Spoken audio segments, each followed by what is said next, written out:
Hey gearheads, and welcome to Garage Talk. I'm Corey, and this is the Ford Escape plug-in hybrid. Yes, this Ford comes with a plug. And in this video, I am going to walk you around this vehicle and tell you exactly why this platform is so important to the future of Ford and why you might want to check one out at your local Ford dealership.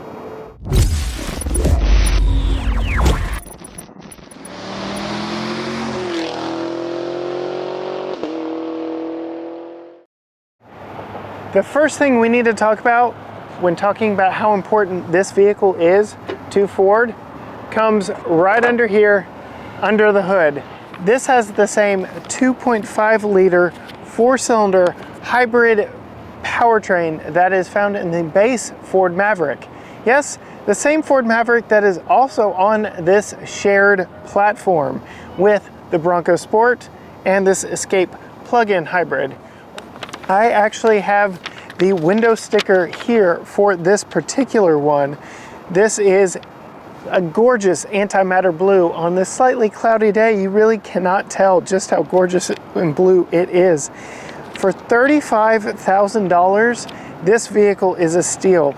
Gets 105 mpge, which I know does not make a lot of sense to many of you, but I will put down below the results for my trip down here to Houston and back from East Texas to show you just what this powertrain is capable of.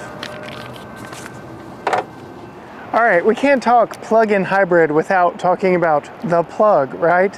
So this one actually comes with a 110 3-prong household style charging unit that allows you to very easily plug it in and charge it overnight. Using this supplied cable, you can charge it from next to nothing to 100% to get all 27 plus miles of range of pure EV power in a typical overnight charging session. I've seen as large as 10 hours to charge on this 110 plug that comes with it. So you can also plug it into 240 and that cuts charging times down drastically. But honestly, for 27 miles of range that you could charge up overnight, there's really no reason in a daily commute that you would ever need to put gas in this vehicle. So you know I love me some plug-in hybrids. I think they are the step that we need to take in between pure internal combustion and pure EV, because this vehicle as it sits was delivered to me with a full tank of gas and a full charge, and I was able to drive down here to Houston without stopping whatsoever. I still got over 40 miles a gallon, so it's a very efficient power plant under the hood. And oh yeah, when I was in the city, I was on pure electric mode. As I mentioned earlier, there are selectable drive modes, so you can pick standard, hybrid operation, pure EV, or save that EV power for later, which I used on the highway stretches.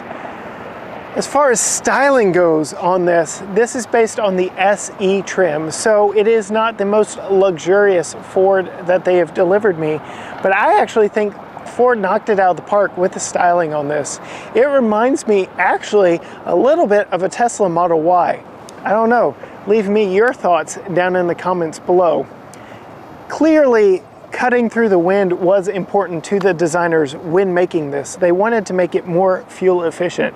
And with the boxy Bronco Sport filling the original Escape's spot in the market, both in size and styling, it left Ford opportunities to put this in the lineup as a more car-like option.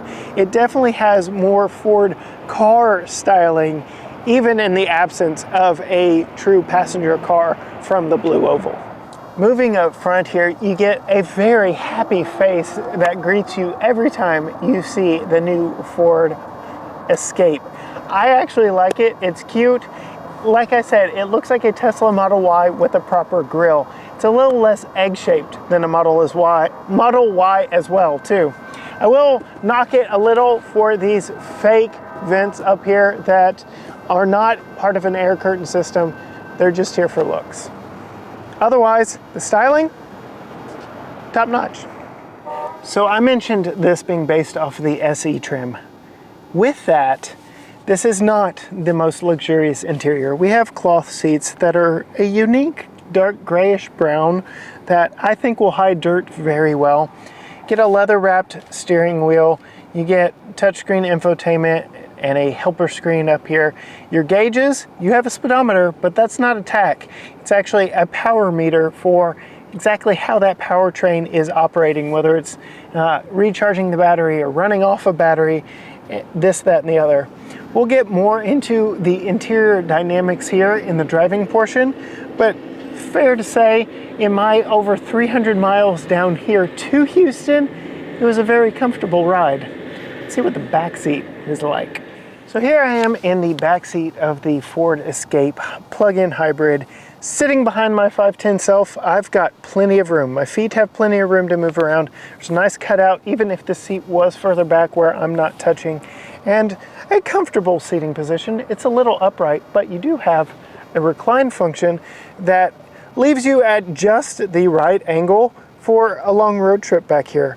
In fact, I could even cross my legs if I had to. This is a fair amount of room for what is a compact crossover. I did mention the reclining seat. They are also 60-40 split folding. So I've got my child's car seat in the back, which made folding that down just a little bit hard, but it gives you a nice flat or relatively flat load floor to put larger items back in the back. Back here at the back, you have that cute ute styling. I really like the rounded, sculpted styling of the Escape, kind of juxtaposed to the boxy styling of both the Ford Maverick and the Bronco Sport that share the same platform. I also love that more manufacturers are spelling out in separated letters either the name of the brand or the name of the vehicle on the rear hatch. The only actual call out that this is a plug-in hybrid is down here as well. You have a power liftgate with a remote operated there. You could also do it from the key fob. You can see back here, I'm actually using this as my mobile workstation because I am in Houston, Texas, as I record this, just outside of the Houston Auto Show. Go check those videos out. There's a lot of fun content. The storage space back here is actually quite impressive to me, who daily drives a 2014 Jeep Cherokee. Jeep's competition to this vehicle, which has a more off-road focus, which compromised rear storage space back here in the back. You have a nice flat false load floor that you can actually lift up, and underneath there is the 12-volt battery, no spare, and that's actually where we have the storage cables, or the cables stored for the plug-in hybrid system. Very large, very spacious, would do well for a family of 4. With that, why don't we hop inside, talk a little bit more about the interior as we go for a drive. All right, gearheads, setting off in the 2021 Escape plug-in hybrid from Ford. This is the SE trim of the plug-in hybrid. And let me just tell you, after living with this vehicle for a week now, I've come to like the powertrain a whole lot. Plug-in hybrids are absolutely the logical next step from gasoline. You can skip traditional hybrids altogether if you must. Plug-in hybrid, then all electric. I don't know why more manufacturers just completely glossed over this step of plug-in hybrid. Now, this does have a 2.5 liter 4-cylinder under the hood. I'm not really going to get into power numbers the way I typically would on a video review, because this one is so unlike any other review that we've done, with the exception of perhaps the Mach-E with the road trip we took to Amarillo. Go check that one out. This is the powertrain, this is a setup, this is what I would go for if I were in the market for a vehicle right now. Plug-in hybrids are where it's at. It is the best of both worlds. I cannot fathom why more manufacturers have completely glossed over this particular step. You've got the RAV4 Prime, you've got the Prius Prime, those are both plug-in hybrids. You've got the Lincoln versions of this same system. You've got a few from BMW. Jeep famously has the 4xe Wrangler, coming to be with the Grand Cherokee 4xe. So there are other plug-in hybrids out there, but what makes this so great is as a plug-in hybrid, you can drive it on pure electricity, no engine whatsoever. For in this one, the largest number I ever saw down here on the gauge cluster is 38 miles of pure electric range. What makes it even better is, unlike with the Mach-E and its giant battery pack, which took forever to charge on my 110 plug in the garage at home, because this is a more manageable size battery pack, it doesn't take nearly as long to charge it every night. And I was able to charge this from zero, like nothing, from zero to 100% in 10 hours overnight with no electrical work needed in my garage. Just use the 110 plug that came with the vehicle, and I was able to go. So you could buy one of these, fit it right in your garage just like you would any other vehicle, as long as you've got power anywhere in the garage or anywhere close. The cord on this is long enough that you can plug it in and go, charge it up overnight, and go about your daily commute as long as it's less than 38 miles a day without using a drop of gas. And then, like I discovered with this exact vehicle, you can hop in it and drive 4 hours across the giant country, I mean state of Texas, without having to stop once. Not once. I was able to drive from East Texas to Houston, Texas, which we measure everything in Texas by hours, not miles. There was a 4-hour drive in this vehicle, and I didn't have to worry about electricity or plugging it in or stopping to charge or finding charging stations or anything like that. I didn't even need gas, because in pure gas-only mode in this vehicle, you still get upwards of 40 miles per gallon. So in my trip down to Houston, I followed the speed limit, I changed as it changed, did everything. I got decent fuel economy, which I will put an overlay of the readout right here on the screen. I got really good fuel economy. Most of that, obviously, at highway speeds, you're going to burn through your EV range like that. That's not what this is built for. The EV side of this is built for stop-and-go traffic and for saving you in your normal commute. The gas engine is set to power you for long trips, much like that one. 4 different drive modes for electric driving. There's a little EV button down here, so you can see my brake coach.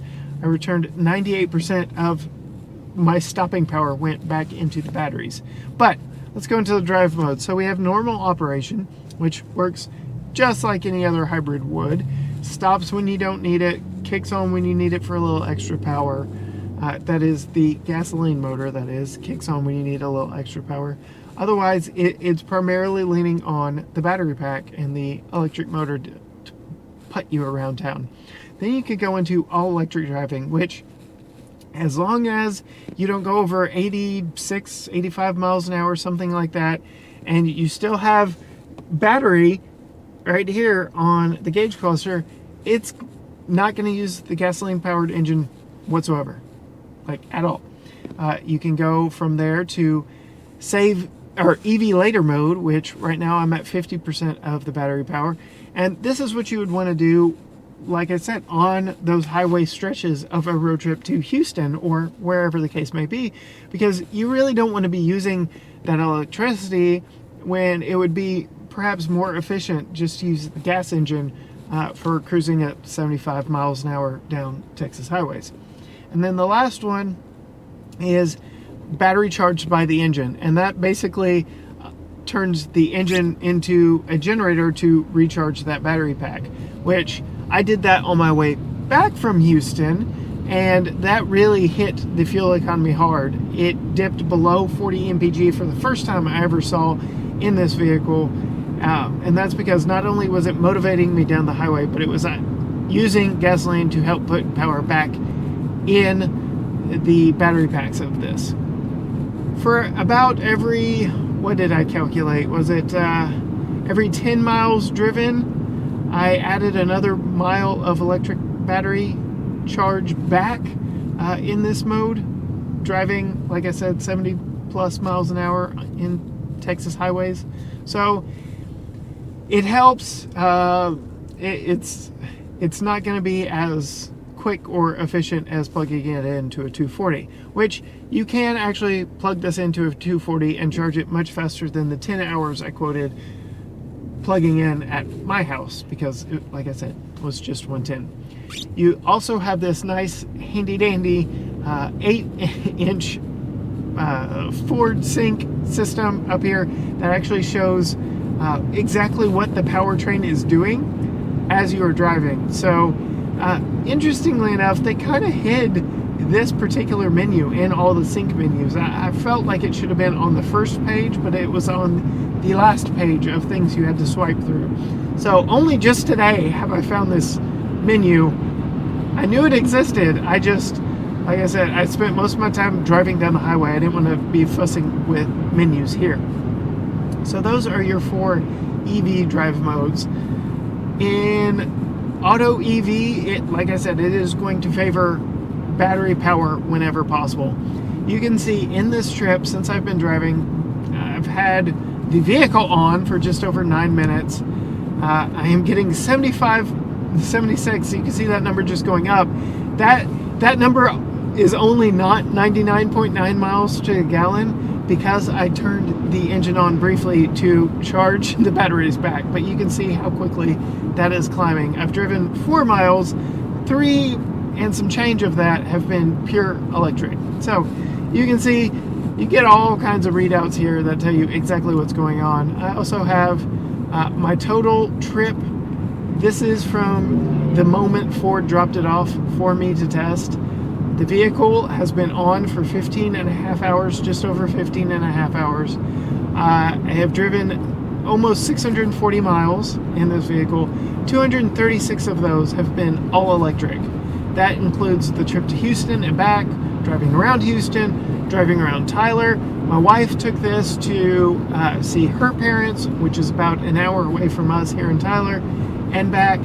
So this has seen a combination of city and highway driving, and you can see 48.8 mpg in a very roomy, very comfortable 5-passenger crossover that beats the 20 plus of my wife's 2014 Jeep Cherokee Trailhawk.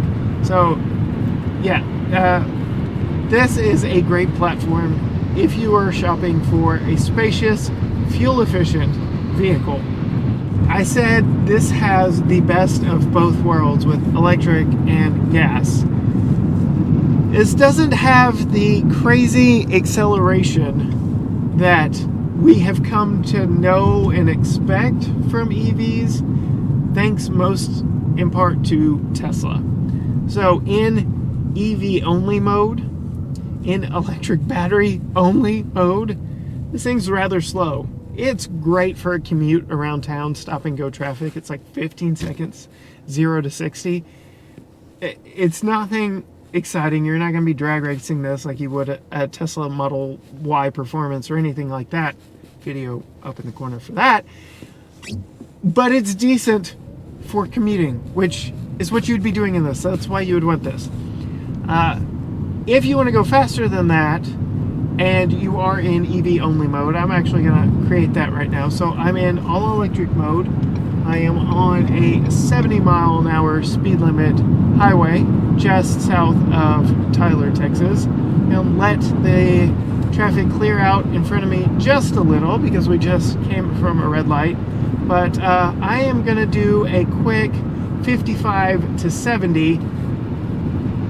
You can see here, the vehicle knows that I'm wanting to go faster than it can provide in electric only mode, and it says press OK to enable the engine. Well, I hit 70 the amount of time it took to sail that. So I'm going to slow down. I'm going to do the same test again, but I'm actually going to hit OK to turn the engine on in that scenario. So here we go. It says press OK. Do that. It tells me the engine's enabled. I hear it roar to life, and I pick up a little bit of speed. Woo! Going a little too fast there. So it has your back. It knows, okay, you're wanting to perhaps get out and go a little bit faster than I can do for you. And you can see it's already dipped back because, again, I'm in EV only mode. It's like, okay, you're not accelerating anymore. Turn that engine off. Really good powertrain, really intuitive, really fuel efficient. I like it a lot. Everything else you get up here, you get analog. I can't say tach, that's your power meter. And then you have your speedometer over here. You've got these digital readouts for your engine temperature and fuel gauges. Same as in the Ford Explorer, same as in the Ford Maverick. Both of those we've already tested here on the channel. So Ford typical screens and driver information here in front of you. You can actually cycle through many different things, your tire pressure, trip computer, things of that nature. All the pertinent information you can get there in front of you. This does have Ford's Copilot 360. It doesn't have everything. It doesn't have lane centering and all of that, but I'm actually going to turn it on. It does have lane keep with lane departure warning. It does have bliss with blind spot monitoring and detection and rear cross traffic alert. And you can see when you turn it on, it relegates the speed over to the side and populates the middle here with a readout of whether I'm in my lane or not. It does alert you to what lane that you are in, and you can see if I drift a little too close to the center line here, it highlights it yellow and it's like, hey, you might want to get over. If I drift a little too close to the rumble strip over here, same thing. Oh, it actually allowed me to get on the rumble strip before it alerted. So not a perfect system, and I don't recommend doing this, but you can see it does kind of nudge you over by itself. It will say, hey, grab a hold, but just want to let you know about the capabilities and the limitations of this system. I really like this powertrain. I like it a lot. I love the concept of plug-in hybrids, especially now that we are getting more to a commute-friendly battery range in these vehicles, that you don't get that. You don't really have range anxiety in a plug-in hybrid just due to the nature of the vehicle. You've always got the gasoline engine to save you, but you really don't have it in the slightest, even for your commute. If you are truly trying to live day in and day out on pure electricity on a vehicle like this, you can comfortably, like I said, as long as 38 miles per day is within your normal range of driving. It's been a very comfortable car to have. Being that it's in the SE trim, it is not the most luxurious in here. It is a little Spartan. You know, you've got harder plastics in here, but everything is built solidly. It doesn't creak, it doesn't rattle. Soft touch materials up here. It says cloth seats. It's kind of a dirty gray look seat that, as a parent, as a father, I think it would hide very well dirt and grime from having a 3-year-old. It's a comfortable car. It is not the most luxurious press car I've ever had, but that's not the purpose of this one. And it serves its purpose very well.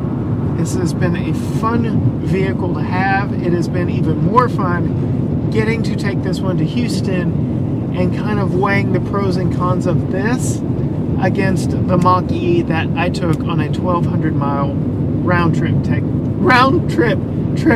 through Texas. So, final thoughts. Would I buy it? This SE trim is right at 30 grand. It is one heck of a bargain for a really good commuter vehicle that will save you in the long run because, again, you can drive it day in and day out, theoretically without using a drop of gas, and use the exact same vehicle for your typical American lifestyle of, hey, we need to get up and go on a road trip, which happens a lot here in Texas. I joke that Houston is 4 hours away, that my in-laws are an hour away. I can't even tell you the mileage of those because we measure distance here in hours, not miles. And it is frequent that you will spend hours in a vehicle to go to X location. And to have a vehicle that can run solely on electricity, but without any of the worries of range anxiety, especially after having had that Mach-E, I think this is a powertrain that really desperately needs to catch on. I know it doesn't have the glitz and the glam of pure EV. It doesn't have the acceleration wow numbers of even the Ford Mustang Mach-E GT, but my gosh, it's a darn good powertrain that's executed quite well in this trip. And that is that, the Ford Escape plug-in hybrid. If you want to know what my family thinks of this as a family vehicle from both my wife's perspective and my 3-year-old son, be sure and subscribe so that you don't miss that video when it drops later this week. As far as why this is so important for the Ford brand, they're really focusing and flexing their fuel economy muscle. The 2.5 liter Atkinson Cycle hybrid system underneath the hood here with the plug-in option to give you 27 miles of pure electric range means you can make this a pure EV for your normal life and then load up the exact same vehicle with its ample cargo space in the back and make a 300-400 mile road trip just like that. In fact, as I set off on my trip down here to Houston, I actually saw my range to empty increase as I drove down the road. It just blows my mind. Thank you so much for watching. Be sure to subscribe, like this video, comment your favorite feature of this vehicle, and we will see you next time.